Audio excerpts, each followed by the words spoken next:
दोस्तों, बांग्लादेश सीमा पर तार फेंसिंग का काम इन दिनों पूरे जोरों पर चल रहा है। पड़ोसी देश की तमाम अड़चनों के बाद और बेहद खराब मौसम के बीच हमारी बॉर्डर सिक्योरिटी फोर्स यानी बीएसएफ के जवान दिन रात एक किए हुए हैं ताकि सरहद के हर एक इंच को पूरी तरह सुरक्षित किया जा सके। लेकिन इसी बीच अंतर्राष्ट्रीय सीमा से एक ऐसी बेहद बड़ी और चौंकाने वाली खबर आ रही है जिसने पूरे रक्षा मंत्रालय और सुरक्षा एजेंसियों को हाई अलर्ट पर डाल दिया है। रिपोर्ट है कि बांग्लादेश ने अपनी सीमा पर अचानक लगभग 60,000 अतिरिक्त सैनिकों की तैनाती कर दी है। सिर्फ इतना ही नहीं, रणनीतिक सूत्रों के हवाले से यह बात भी सामने आ रही है कि वहां के हुक्मरानों ने अपनी इस सैन्य टुकड़ी को साफ निर्देश दे दिया है कि भारत की तरफ से जो आधुनिक फेंसिंग का काम किया जा रहा है उसे हर हाल में रोक दिया जाए। अब सरहद पार यह नैरेटिव बनाने की कोशिश की जा रही है कि अगर भारत अपनी तय सीमाओं के भीतर इस सुरक्षा घेरे को पूरा करने से पीछे नहीं हटता है तो संयुक्त राष्ट्र यानी यूएन के एक तथाकथित प्रस्ताव की आड़ लेकर वह कोई भी कड़ा कदम उठा सकते हैं। वहां के नीति निर्माताओं को लगता है कि अंतर्राष्ट्रीय मंच पर मिली एक कूटनीतिक बढ़त के बाद अब उन्हें यह कानूनी हक मिल गया है कि वे भारत के इस सुरक्षात्मक कार्य के सामने सीधे अपनी सेना को खड़ा कर सकें। लेकिन सवाल ये उठता है कि आखिर अचानक ऐसा क्या हुआ कि दशकों से चल रहे इस फेंसिंग के काम को लेकर सीमा पार इतनी बड़ी घबराहट पैदा हो गई। आखिर क्यों इस कड़क फेंसिंग से वहां की पूरी व्यवस्था और कुछ खास सिंडिकेट्स की रातों की नींद उड़ चुकी है। और सबसे बड़ा सस्पेंस तो यह है कि जब दिल्ली में बैठी मजबूत सरकार और हमारी जांबाज सेना के पास इस पूरे चक्रव्यूह की एक एक रिपोर्ट पहले से मौजूद थी, तो भारत ने इस नए अंतर्राष्ट्रीय दबाव का सामना करने के लिए बैकएंड पर कौन सी ऐसी अभेद्य रणनीति तैयार कर ली है जिसकी भनक लगते ही अब कूटनीतिक गलियारों में सन्नाटा पसर गया है। आज के इस विशेष विश्लेषण में हम आपको इस पूरे अंतर्राष्ट्रीय घटनाक्रम के पीछे की वह इनसाइड स्टोरी बताएंगे जिसे सुनकर एक सच्चे भारतीय के तौर पर आपका सीना गर्व से चौड़ा हो जाएगा। इस पूरे कूटनीतिक और रणनीतिक चक्रव्यूह को गहराई से समझने के लिए हमारे साथ वीडियो के अंत तक जरूर बने रहिएगा। दोस्तों, इस पूरे घटनाक्रम की गहराई को समझने के लिए हमें सबसे पहले उस जमीनी हकीकत को देखना होगा जहां हमारे जवान शून्य विजिबिलिटी और भारी दिक्कतों के बावजूद देश की संप्रभुता के लिए डटे हुए हैं। यह पूरा इलाका भौगोलिक रूप से बेहद पेचीदा है। कहीं घने दलदली क्षेत्र हैं तो कहीं ऐसी नदियां हैं जो हर मौसम में अपना रास्ता बदल लेती हैं। इसी प्राकृतिक बनावट का फायदा उठाकर सालों से घुसपैठिए और अवांछित तत्व भारतीय सीमाओं में दाखिल होने की जुर्रत करते आए हैं। यही वजह है कि भारत सरकार ने पिछले कुछ समय में इस पूरी बेल्ट पर एक बेहद आधुनिक और अभेद्य सुरक्षा दीवार खड़ी करने का फैसला किया। ये कोई आम कटीले तारों की फेंसिंग नहीं है, बल्कि एक ऐसा स्मार्ट और हाईटेक सिक्योरिटी ग्रिड है जिसमें थर्मल सेंसर, नाइट विजन कैमरे और अंडरग्राउंड मोशन डिटेक्टर्स शामिल हैं। जैसे ही इस आधुनिक ग्रिड का काम अपने अंतिम चरण में पहुंचा, सरहद पार के उन आकाओं में खलबली मच गई जो अब तक इस संकरे रास्ते का इस्तेमाल अपने फायदे के लिए करते थे। लेकिन कहानी में असली मोड़ तब आता है जब इस तकनीकी फेंसिंग के जवाब में पड़ोसी देश कूटनीतिक दबाव के साथ साथ अचानक भारी सैन्य जमावड़ा शुरू कर देता है। खुफिया एजेंसियों की ताज़ा रिपोर्ट्स के मुताबिक सीमा सुरक्षा चौकियों के ठीक पीछे अचानक अस्थायी मिलिट्री कैंप्स बनाए गए हैं और वहां भारी मात्रा में साजो सामान पहुंचाया जा रहा है। 60,000 अतिरिक्त सैनिकों की यह टुकड़ी सिर्फ एक रूटीन मूवमेंट नहीं है, बल्कि यह सीधे तौर पर भारत के इस ऐतिहासिक कंस्ट्रक्शन प्रोजेक्ट को प्रभावित करने और उसे बीच में ही रुकवाने का एक सुनियोजित मनोवैज्ञानिक प्रयास है। वहां के स्थानीय कमांडरों को यह पट्टी पढ़ाई जा रही है कि वैश्विक मंचों से जो कूटनीतिक दस्तावेज तैयार करवाए गए हैं वे उन्हें भारत के इस आंतरिक सुरक्षा कार्य पर आपत्ति जताने का पूरा अधिकार देते हैं। वे इस मुगालते में हैं कि अंतर्राष्ट्रीय दबाव की आड़ में वे भारतीय इंजीनियरिंग कोर के इस काम को ठप्प कर देंगे। लेकिन वे शायद यह भूल रहे हैं कि भारत का यह पूरा सुरक्षात्मक ढांचा पूरी तरह से भारतीय संप्रभुता के दायरे में आता है। भारत अपनी ही जमीन पर अपनी सीमाओं को सील करने का काम कर रहा है, जिसके लिए उसे दुनिया के किसी भी देश या किसी बाहरी संस्था की इजाजत की जरूरत नहीं है। अब सवाल यह उठता है कि आखिर इस कागजी प्रस्ताव और अचानक बढ़ी सैन्य हलचल के पीछे असली वैश्विक खिलाड़ी कौन है और किसकी शह पर यह पूरा खेल रचा जा रहा है।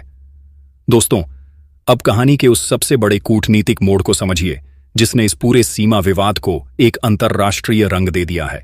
बहुत से लोग यह सोच रहे होंगे कि आखिर अचानक ऐसा क्या हुआ कि एक पड़ोसी देश जो कल तक सिर्फ स्थानीय स्तर पर विरोध दर्ज करा रहा था, वह अचानक इतना बड़ा सैन्य कदम उठाने की हिम्मत कैसे करने लगा। तो आपको बता दें कि इस पूरे खेल की बिसात सरहद पर नहीं, बल्कि 7 समंदर पार न्यूयॉर्क में स्थित संयुक्त राष्ट्र के गलियारों में बिछाई गई थी। रणनीतिक मामलों के जानकारों के मुताबिक वैश्विक मंचों पर हाल ही में हुए प्रशासनिक बदलावों का फायदा उठाकर एक सोची समझी कूटनीति के तहत भारत के खिलाफ एक माहौल तैयार किया गया। वहां के शीर्ष राजनयिकों ने कुछ महाशक्तियों और भारत विरोधी लॉबी के साथ बैक चैनल बातचीत करके संयुक्त राष्ट्र में एक ऐसा पक्षपातपूर्ण प्रस्ताव पेश करवा दिया जिसमें यह दावा किया गया कि सीमा पर भारत द्वारा किया जा रहा यह भारी निर्माण कार्य और फेंसिंग का विस्तार अंतर्राष्ट्रीय नियमों और द्विपक्षीय समझौतों की भावना के विपरीत है। इस प्रस्ताव को इस तरह से तैयार किया गया ताकि भारत पर यह दबाव बनाया जा सके कि वह सिलीगुड़ी कॉरिडोर के आसपास के बेहद संवेदनशील हिस्सों पर पहले जैसी स्थिति बनाए रखे और अपनी सुरक्षा व्यवस्था को पीछे खींचे। इसी कागजी दस्तावेज को एक बहुत बड़ा अंतर्राष्ट्रीय कवच मानकर सरहद पार यह मान लिया गया कि अब भारत दुनिया के दबाव में आकर अपने कदम पीछे खींच लेगा। इसी आत्मविश्वास में आकर वहां की हुकूमत ने सीमा पर उन 60,000 अतिरिक्त सैनिकों को भेजने का आदेश जारी कर दिया ताकि जमीनी स्तर पर भारत के काम को प्रभावित किया जा सके। उन्हें लगा कि संयुक्त राष्ट्र के इस रुख के बाद उनके पास एक मजबूत कानूनी आधार है और अगर वे सामने आकर खड़े हो जाएंगे तो भारतीय एजेंसियां अंतर्राष्ट्रीय बदनामी के डर से काम को बीच में ही रोक देंगी। लेकिन कूटनीति के इस खेल में वे एक बहुत बड़ी भूल कर बैठे। वे यह भूल गए कि आज का भारत अपनी राष्ट्रीय सुरक्षा के फैसलों को किसी बाहरी दबाव के तराजू में नहीं तौलता। भारत अच्छी तरह जानता है कि इस पूरे प्रस्ताव के पीछे किन वैश्विक ताकतों का दिमाग काम कर रहा है और इसका असली मकसद भारत के सबसे संवेदनशील कॉरिडोर को कमजोर करना है। तो अब सबसे बड़ा सस्पेंस यह है कि जब सरहद पार से इतनी बड़ी घेराबंदी की जा रही थी, तब नई दिल्ली के रणनीतिक गलियारों में इस चक्रव्यूह को तोड़ने के लिए क्या योजना बनाई जा रही थी। भारत ने इस तथाकथित अंतर्राष्ट्रीय आदेश और सीमा पर बढ़ते सैन्य जमावड़े का सामना करने के लिए कौन सा ऐसा अभेद्य मास्टर प्लान तैयार किया है जिसने अब विरोधियों के होश उड़ा दिए हैं। दोस्तों, इस पूरे अंतर्राष्ट्रीय चक्रव्यूह की इनसाइड स्टोरी पर आगे बढ़ें और भारत के इस कड़े मास्टर प्लान को समझें। उससे पहले अगर आपको अपने जांबाज जवानों की यह कड़क रणनीति और देश की सुरक्षा के लिए उठाया गया यह कदम सही लगता है तो वीडियो को अभी एक छोटा सा लाइक कर दीजिए। देश और दुनिया की कूटनीति को इसी तरह आसान भाषा में समझने और हमारे इस जागरूक परिवार का हिस्सा बनने के लिए DNN ग्लोबल 24 चैनल को सब्सक्राइब करना बिल्कुल मत भूलिएगा। आज मैं यह जानना चाहता हूं कि देश के कोने कोने में हमारे साथ कौन कौन खड़ा है, इसलिए तुरंत नीचे कमेंट बॉक्स में अपना नाम और आप यह वीडियो भारत के किस शहर, गांव या राज्य से देख रहे हैं लिखकर अपनी हाजिरी जरूर लगाइए। आपके हर एक कमेंट का मुझे बेसब्री से इंतजार रहता है।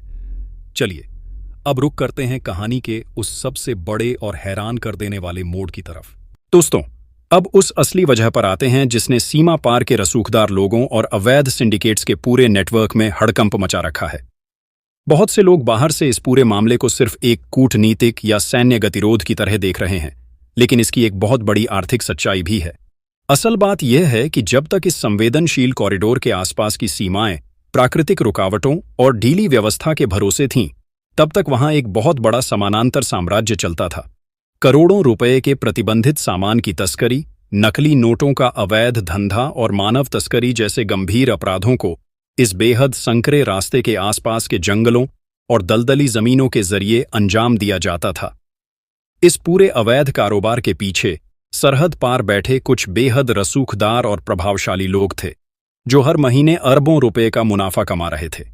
यह अवैध धन सीधे तौर पर वहां की कुछ स्थानीय अर्थव्यवस्थाओं को भी सपोर्ट कर रहा था। लेकिन जैसे ही भारत सरकार ने इस पूरे इलाके में अपनी जीरो टॉलरेंस नीति को लागू किया और बॉर्डर सिक्योरिटी ग्रिड को पूरी तरह से अपग्रेड कर दिया, वैसे ही यह खेल पूरी तरह से पलट गया। नई हाईटेक फेंसिंग के लगते ही उस पूरे अवैध सिंडिकेट का रास्ता हमेशा हमेशा के लिए बंद हो गया। अब वहां से परिंदा भी पर नहीं मार सकता। जो लोग कल तक इस रास्ते को अपनी जागीर समझते थे, उनकी भारी आर्थिक चोट लगी है और उनका पूरा अवैध साम्राज्य ताश के पत्तों की तरह ढह गया है। यही असली वजह है कि वहां की हुकूमत और उनके पीछे खड़े सिंडिकेट्स इस कदर बौखला गए हैं।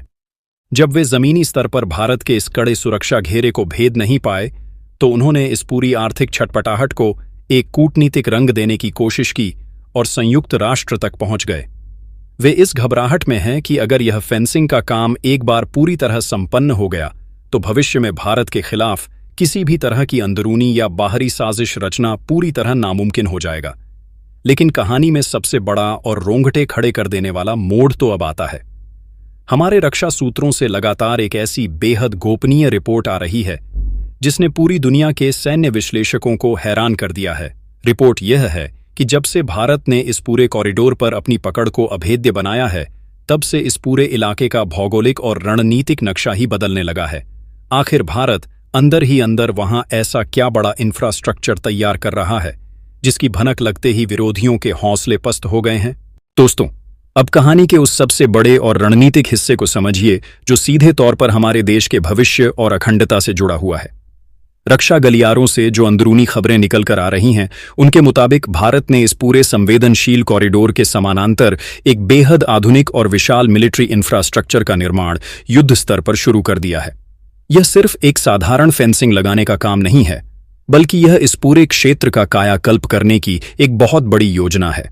इस रणनीतिक मास्टर प्लान के तहत इस पूरे इलाके में 4 लेन ऑनल वेदर एक्सप्रेसवे, आधुनिक लॉजिस्टिक्स हब्स और नए सैन्य ठिकानों का एक ऐसा जाल बिछाया जा रहा है जिससे किसी भी आपातकालीन स्थिति में हमारी सेना और भारी साजो सामान को महज कुछ ही मिनटों के भीतर सरहद के आखिरी छोर तक पहुंचाया जा सके।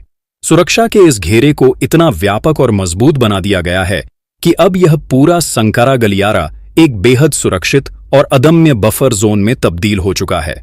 जब सरहद पार बैठे हुक्मरानों ने देखा कि भारत का यह नया इंफ्रास्ट्रक्चर उनके हर नापाक मंसूबे को हमेशा के लिए दफन करने की ताकत रखता है, तभी उन्होंने बौखलाहट में आकर अंतर्राष्ट्रीय मंचों पर दुहाई देना और सीमा पर सैन्य दबाव बढ़ाना शुरू किया। लेकिन वे शायद यह नहीं जानते कि यह आज का आत्मनिर्भर और नीतिगत रूप से बेहद मजबूत भारत है। हमारी सुरक्षा और विदेश नीति अब रक्षात्मक नहीं, बल्कि पूरी तरह से व्यावहारिक और आक्रामक हो चुकी है।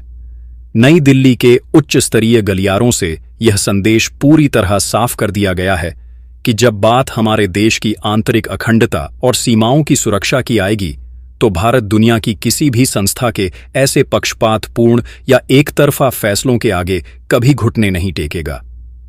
संयुक्त राष्ट्र महासभा के ऐसे प्रस्ताव केवल सिफारिशों की तरह होते हैं जिन्हें किसी भी संप्रभु राष्ट्र पर जबरन लागू नहीं किया जा सकता। भारत अच्छी तरह जानता है कि इस पूरे अंतर्राष्ट्रीय चक्रव्यूह के पीछे किन ताकतों का दिमाग काम कर रहा है, इसलिए ऐसे किसी भी अनुचित दबाव को भारत सीधे दरकिनार करना जानता है। सरहद पर फेंसिंग का काम या हमारे जवानों की मुस्तैदी 1 सेकंड के लिए भी नहीं रुकेगी, बल्कि उसे और भी आधुनिक तकनीकों के साथ दोगुनी रफ्तार से आगे बढ़ाया जाएगा। पड़ोसी देश के नीति निर्माता यह हकीकत जितनी जल्दी समझ लें, उतना उनके लिए अच्छा है कि भारतीय एजेंसियां अपनी सरहद की हिफाजत करना भी जानती हैं और हर चुनौती का मुंह तोड़ जवाब देना भी।